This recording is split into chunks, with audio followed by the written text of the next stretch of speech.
घर, जिस क्षेत्र ने मुझे इतना बड़ा आशीर्वाद और मौका दिया, आज अपनों के बीच यहाँ आपके बीच खड़े होकर मुझे महसूस हो रहा है कि हमारा कुंभा, हमारा कारवा बढ़ रहा है। हमें जो आज समय की आवश्यकता है, हम सबको, अरे माया की को यार, हाथरस की जो घटना थी, मैं जानता हूँ बहुत लोगों ने वो दृश्य देखे होंगे। मथुरा के बहुत से कार्यकर्ताओं, सुरेश भगत जी है, मेरी नजर उन पर गई। कौशल सिकरवार को तो बहुत गहरी चोट सर पे लगी। विश्वेंद्र है, राहुल, रोहित, गुड्डू तो लाठियों के आगे नाच से रहते। हमारे कार्यकर्ता अगर वहां नहीं होते और कुछ ही सेकंड में, कुछ ही पल में उन्होंने मुझे एकदम से खींच के वो ले गए और बचाव किया, वरना बहुत चोट लग सकती। हमें इस समय पे आवश्यकता धैर्य की है। हमें धैर्य का परिचय देना होगा और आज के इस वक्त हमें बल देने के लिए जो दूसरे राज्य से विभिन्न राजनीतिक दल के सम्मानित नेतागण आए, वे सिर्फ इसलिए नहीं आए कि वो मुझसे लगाव रखते हैं, वो इसलिए आए कि वो आपसे लगाव और आपके मान सम्मान की लड़ाई में योगदान और आहुति देने आज आपके बीच आए। मैं नमन करता हूं बेहद ऊर्जावान हमारे नेता धर्मेंद्र यादव जी हमारे बीच आए। उन्होंने संदेश दिया, उन्होंने ये भी कहा कि हमारा जो गठजोड़ है, हम एक ही धारा के हैं। उस विचारधारा को मजबूत करने के लिए काम खराब करना नहीं, जब से बैठे हुए ये अटूट बंधन और उस रिश्ते की कदर वह भी रखेंगे और आपको भी रखेंगे। ये संदेश आज आपके बेहद विद्वान, अनुभवी और बहुत प्रभावशाली तरीके से जिन्होंने आपको अपने इतिहास से जोड़ने का प्रयास किया। 100 साल बीते, आज ही बीते भी क्या बात थी और आज क्या हो रहा है। पंजाब की तस्वीर आपके आगे खींचने वाले पूर्व सांसद जगमीत बराड़ साहब हिला के इन्होंने पूरा, और चौधरी देवीलाल जी और चौधरी चरण सिंह जी का नाम लेते ही पूरे देश के किसी भी कोने में किसान जो बैठा है वो खुश होता है, उसके चेहरे पे मुस्कान आती है। उसी परिवार से, उसी विचारधारा से जुड़े हरियाणा से चलकर आज इस संकट की घड़ी में आपके साथ कंधे से कंधे मिलाकर चलने के प्रण लेकर अबे चौटाला जी आपके बीच आए। मैं कोटि कोटि का नमन, धन्यवाद। ब्रजभूमि के बीच से आप जिंदाबाद, जिंदाबाद।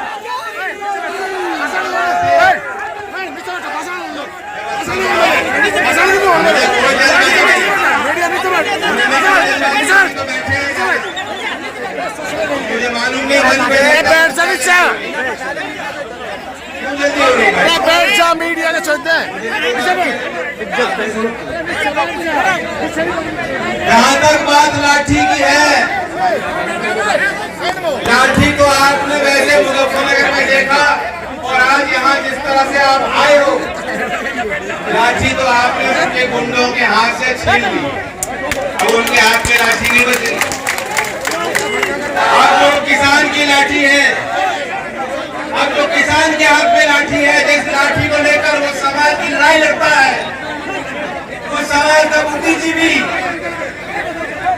जो देश का हित चाहता है, जैसा कि जगमीत जी कह रहे थे, भारतीयता की भावना से ओत-प्रोत होकर देश की सीमा और सरहद से लेकर देश के खेत खलिहान में मेहनत और कुर्बानी करने वाला जो आदमी है, आज उसके हाथ में लाठी है। उस लाठी को लेके आप यहाँ आए। उस लाठी के आगे कोई सरकार टिक नहीं सकती, कोई जालिम टिक नहीं सकता, कोई अत्याचारी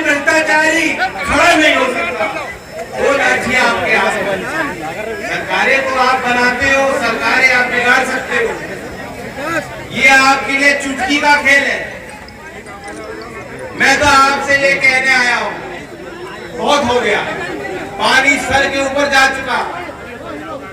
ये सारी बात आपके आगे है, वे बातें आपको मालूम है। धर्मेंद्र जी ने बात कही, सभी वक्ताओं ने बात कही। बाजरा का भाव क्या है? 2150 रुपए। यहाँ एक भी किसान खड़ा होकर मुझे बता दे कि बाजरे की उसकी बिक्री हुई कि नहीं।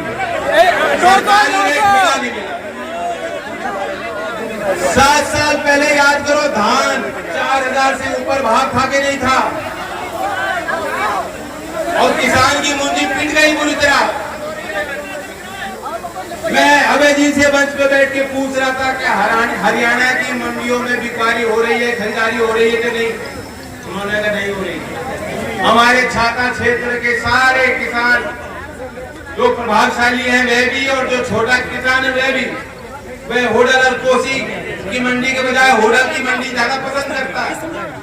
और जब मोदी जी ने कहा कि कोई भी प्रदेश हो, अब किसान के लिए कोई सीमा नहीं है।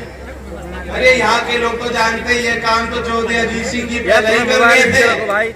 जब वहाँ की सरकार रोका करती थी, ट्रैक्टर लेके आंदोलन करके लोगों ने, छाता के लोग, किसान यहाँ है कि नहीं है, उन्हें मालूम है, आप लेके गए थे वहाँ।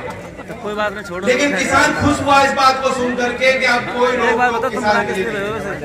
लेकिन फिर 2 दिन बाद आपने देखा हरियाणा की भारतीय जनता पार्टी के मुख्यमंत्री, उन्होंने ही सारी पोल खोल दी और कहा नहीं, हम तो हरियाणा के किसानों की ही खरीदेंगे। आपने देखा होगा बयान।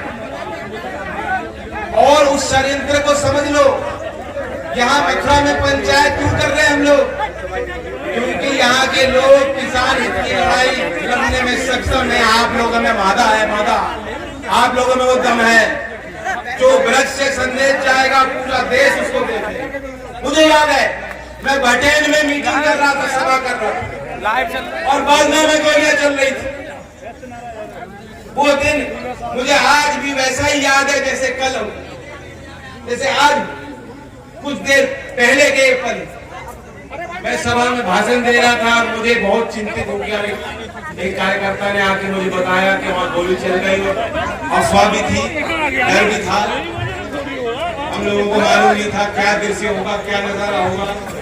हमें बताया गया कि वहाँ कम से कम 12-13 किसान घायल हैं, खड़ा गोली चल रही है। किसान फिर भी हट नहीं रहा, वो डट के खड़ा है, कह रहा है कि भूमि अधिग्रहण कानून हम बदल के रहेंगे, अपनी भूमि पौने दाम पे जबरदस्ती सरकार भी को भी नहीं लेने देंगे। सरकार अगर दलाल बनकर आएगी, उसे खदेड़ने का काम करेंगे उन दलालों। कितनी हिम्मत का काम था वहाँ उस क्षेत्र के किसानों के, उस जज्बे को मैं सलाम करता हूँ। और तुरंत उस सभा को खंडित करके छोड़ करके हम लोग गए। हम लोगों को भी डर लग रहा था कि क्या दृश्य वहां देखने को मिलेगा, लेकिन यही वो भूमि है। और जब आपने अपना निश्चय बनाया और आपने तय किया, फैसला लिया, और आपने मुझे उस पवित्र संसद भवन में भेजने का काम किया, आशीर्वाद दिया। आपको याद है जो निजी विधेयक हम भूमि अधिग्रहण कानून का मसौदा तैयार करके पेश किए थे, उसी सत्र में फिर सरकार ने अपना बिल लाया और उस प्रस्ताव को संसद ने पारित किया और फिर 2013 में काम। मैं आपको याद इसलिए दिला रहा हूँ कि जब आपके किसान के हित के कानून होते हैं तो किसान को तो लाठी भी खानी पड़ती है, गोली भी खानी पड़ती है, आंदोलन भी करने पड़ते हैं, और अपनी राजनीति भी मजबूत करनी पड़ती है। आसान नहीं है, क्योंकि दिल्ली में जो हुक्मरान है तो नीति निर्धारक है, वे बात तो अच्छी करते हैं, मीठी मीठी, लेकिन उनके दिल में आपके लिए जगह नहीं है। और जब आपने उनको इतनी ताकत दे दी और परख लिया, देख लिया, पहचान लिया, आज क्या कर रहे हैं? वही लोग हैं। आपकी लड़ाई वैचारिक हर तरीके से, लाठी से, वोट से, उन्हीं जालिमों से है जो आज सत्ता में बैठे हैं। की सरकार नहीं चलेगी, नहीं चलेगी, नहीं चलेगी, नहीं चलेगी। मैं आपको ये बात भूमि अधिग्रहण कानून की इसलिए कह रहा हूँ क्योंकि ये आपातकालीन सी स्थिति देश में चल रही है। कोरोना काल में, लॉकडाउन के बीच उत्तर प्रदेश सरकार ने इसी मई में एक फैसला लिया और कहा कि जो हाईवे और एक्सप्रेसवे जाएगा 1 किलोमीटर दोनों तरफ हम कानून को संशोधित करके सरल करेंगे, ताकि अगर कोई जमीन अधिग्रहण करनी होगी तो वह अधिग्रहण कर दी जाएगी। क्या बहाना था? योगी जी कहते हैं हम उद्योग लगाना चाहते हैं। अरे उद्योग इस समय पे जिनकी नौकरी थी, किस्मत वाले थे, उनकी नौकरी छूट रही है, लोग वापस गांव लौट रहे हैं।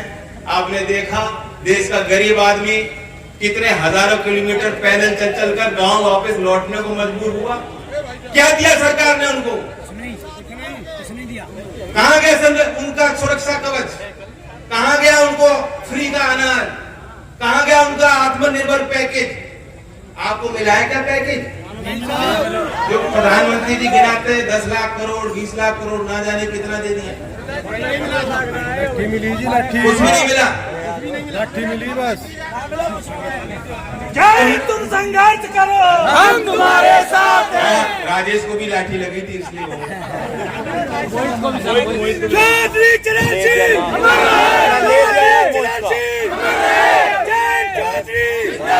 मैं आपको इसलिए बताना चाहता हूँ, हम लोगों का ध्यान वहाँ नहीं गया, हम लोगों का ध्यान वहाँ जा नहीं रहा था। लोग अखबार में कोरोना पढ़ रहे थे और डर रहे, सहमे हुए थे लोग। और इस बीच में सरकार को क्या इमरजेंसी आई, 3 नए कानून ले आए केंद्र की सरकार, और यूपी में योगी जी कह रहे हैं कि भूमि अधिग्रहण कानून को हम बदलेंगे। क्यों बदलोगे भैया? यार मोबाइल थोड़ा पीछे रख भैया। किसके लिए बदल रहे हो? क्या ये देश का, प्रदेश का किसान पहचान नहीं रहा? तो भाई दूसरे क्यों खड़ा कर रहे हो? जब आप कानून अपने पक्ष में बनवाना चाहते हो, 1894 का वो कानून था, 119 साल बाद जाकर वो 2013 में बदला गया। 119 साल लग गए और कई आंदोलन हुए, कितने लोग कुर्बान हो गए होंगे, अनगिनत लोग। यहाँ आपने कोई कानून मांगा नहीं, बच्चा रोया नहीं, माँ दूध पिलाने को आतुर, बच्चा मांग नहीं रहा कुछ, किसान कह नहीं रहा कि हमें कोई कानून चाहिए। अब आपको बताया जा रहा है कि इससे तो आपको बहुत फायदा है, इससे देश के किसानों को बहुत फायदा मिलने वाला है। मुझे मालूम है जब मैं मेंबर पार्लियामेंट था, एफडीआई के प्रस्ताव पर चर्चा संसद में हो रही है और वहां मैं उसके पक्ष में बोल रहा था। मैंने ये कहा कि विकल्प तो किसान को मिलना चाहिए, अगर बेहतर विकल्प मिलेगा, अगर और भी कंपनी भी आएगी, निजी भी क्षेत्र में कोई खरीदार आएगा किसान के पास, तो किसान को बेहतर जानकारी मिलेगी उसका भाव क्या है और प्रतिस्पर्धा में उसको भाव भी अच्छा मिलेगा। लेकिन अब जो सरकार करना चाहती है वह तो मंडी को पूरी तरह से तबाह और खत्म कर देना चाहती है। और आप लोग जानते हो पूंजी बनाना, संस्था बनाना बहुत मुश्किल होता है, सालों साल लग जाते हैं, दशक चले जाते हैं कुछ बनाने में, और किसी चीज को बेचने में और गंवाने में कितना टाइम लगता है, वक्त नहीं लगता। LIC बेचना चाहते हैं, रेलवे बेचना चाहते हैं, सारी सरकारी जो सुविधाएं हैं, जहां इनकी लायबिलिटी है, जहां इनकी जवाबदेही है, जिस क्षेत्र में जनता उनसे मांगती है सरकार से जवाब, अब वो कह देना चाहते हैं हाथ जोड़ करके हमने तो बेच दिया, अब हमारे नियंत्रण में, ये जवाब वो आपको देना चाहते हैं। इसलिए ये लाइन सीधी खिंच गई है, ये लक्ष्मण रेखा इन्होंने पार की है। अगर आज भी किसान इस देश का नहीं जागेगा और संगठित नहीं हो, विभिन्न पार्टी के हमारे नेतागण मंच पे हैं, मैं तो आपकी तरफ से एक बात उनको कहना चाहता हूँ, बताओ कह दूं क्या? कह दो। हम लोगों के सिंबल अलग अलग है, पार्टियां अलग अलग है, संगठन अलग अलग है, लेकिन किसान को इस बात से मतलब नहीं है। किसान तो चाहता है भाई किसान की बात पर अगर हम लोग एक हो जाएं और यहाँ से लेके दिल्ली तक ईंट से ईंट बजाने का काम करें, राजनीतिक लड़ाई लड़ें, संघर्ष करें, क्योंकि आज लोहिया जी की पुण्यतिथि है। और लोहिया जी की एक कहावत मैं आपके बीच दोहराना चाहता हूँ। उन्होंने कहा था कि अगर सड़कें सुनसान हो जाएंगी तो संसद आवारा होगा। आज आवारा पशु तो सड़क पे हैं और संसद में कौन लोग हैं वो तो आप जानते हैं। लेकिन ये वक्त संघर्ष करने का। मैं अपने भाइयों से पूछना चाहता हूँ, चलो मुझे लाठी लगी उसके बाद आप जागे, मुझे कोई दिक्कत नहीं, मैं 4 लाठी और खाऊंगा, आपकी आंख खोलने गई। लेकिन मुझे एक बात का जवाब दे दो। मैं नौजवानों से खास तौर से पूछना चाहता हूँ, क्योंकि यहाँ मथुरा की फिजा भी बिगाड़ना चाहते हैं लोग। अब कहीं और कुछ करके यहाँ की बात कर रहे हैं लोग, और आपको खड़े होकर रक्षा करनी पड़ेगी अपने संस्कारों की, गंगा जमुनी तहजीब की। मैं अपने नौजवानों से कहना चाहता हूँ, अगर आप आज भी हिंदू मुस्लिम के विवाद और तनाव के आधार पे वोट देना चाहते हो, तो मुझे आज बता दो, मैं अपने घर पे दिल्ली में बैठ के छीन।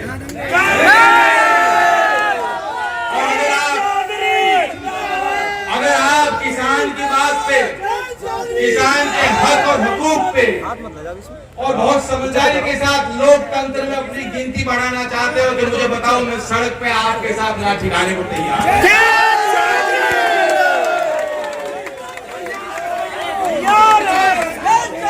अब मैं दो घोषणा आपके बीच करना चाहता हूँ, सिर्फ दो घोषणा। मैं फिर दोबारा धन्यवाद देता हूँ जनता को, आपको भी।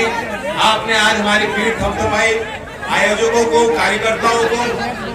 एक तो मैं आपको नारा देना चाहता हूँ, क्योंकि आज आपने देखा इतनी फोर्स लग रही है। अगर इतनी फोर्स लगा दी जाए तो गांव के लोग सुरक्षित रहेंगे, हमारी बहू बेटियां सुरक्षित रहेंगी, यहाँ अपराध घट जाएगा अगर इतने तैनात हो जाए हमारे पुलिस वाले।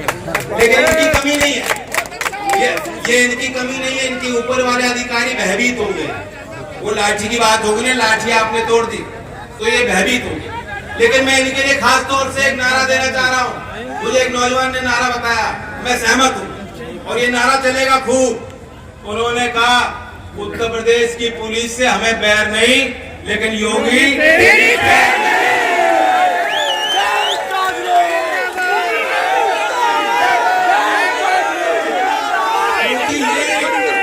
जवान भी गांव से हैं, चौधरी साहब ने इनकी नौकरियां लगवाई हैं, हमें इनसे कोई दिक्कत नहीं। लेकिन जो अहंकारी बाबा जो उंगली दिखाएंगे अगर पश्चिमी यूपी की जनता के लिए, प्रदेश के किसानों के लिए, तो आप जानते हो क्या करना है। और एक और आखिरी में घोषणा है, 17 तारीख को जिस तरह से आप भारी तादाद में यहाँ आए हो, मैं आप सबको निमंत्रण देता हूँ, क्योंकि रुकना तो नहीं ना, आपने कहा सड़क पर रहना है। कि मैं दिल्ली बैठूं? दिल्ली तो नहीं जाना मुझे।